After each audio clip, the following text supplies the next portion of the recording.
კანდიდატის სტატუსის მიღება საზოგადოებას მიულოცა დედაქალაქის მერმაც, რომელიც თბილისის საკრებულოში 2024 წლის დედაქალაქის ბიუჯეტის პროექტის განხილვას ესწრება.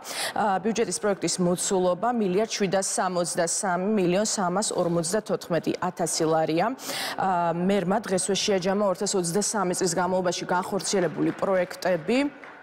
კახაკალაძის განცხადებით, საქართველო ასე ახლოს ევროპასთან ჯერ არ ყოფილა.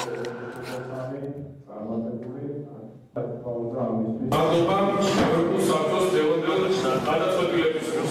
ეს არის უმნიშვნელოვანი ეტაპის დასაწყისი ჩვენი ქვეყნის ისტორიაში, რამაც ერთხელ და სამუდამოდ უნდა დააყენოს საქართველო ევროპული მომავლის ველსებს. ვისაუბრებ და გაგაცნობთ რა გავაკეთეთ ყველამ ერთად 2023 წელს ჩვენი ქალაქისთვის. მოწესრიგებული გზების ათობი 825,000 კვადრატულ მეტრს შეადგენს. ამავე წელს თბილისის მუნიციპალიტეტში რეაბილიტირდა 590 ქუჩა, გამზირი, აღმართი, ხიდი, დამატებით მოეწყო 22 ახალი ქუჩა, კაპიტალური სარეაბილიტაციო სამუშაოები ჩატარდა 26 ქუჩაზე.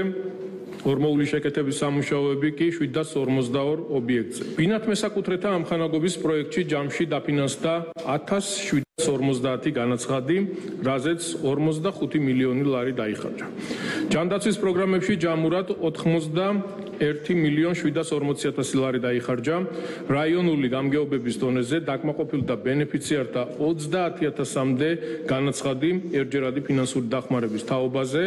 33,000 ბენეფიციარმა მიიღო მედიკამენტების დაფინანსება. 1,763,000,000 ლარიდან ინფრასტრუქტურული მიმართულებით გასაწევი ხარჯების ოდენობა შეადგენს 557 მილიონ ლარს. რაც გასულ წელთან შედარებით ამ მიმართულებით გასაწევი ხარჯების ოდენობასთან 31 მილიონი ლარით მეტია. გაგრძელდება 18 მეტრიანი ავტობუსების შეძენის პროექტი და ამ მიმართულებით ხარჯი გათვალისწინებულია 113 მილიონი ლარის ოდენობით. დასრულდება ასევე ვარკეთილის მეტროს რეაბილიტაცია, რომლისთვისაც მუნიციპალიტეტი მომდევნო წელს 2,800,000 ლარს ითვალისწინებს.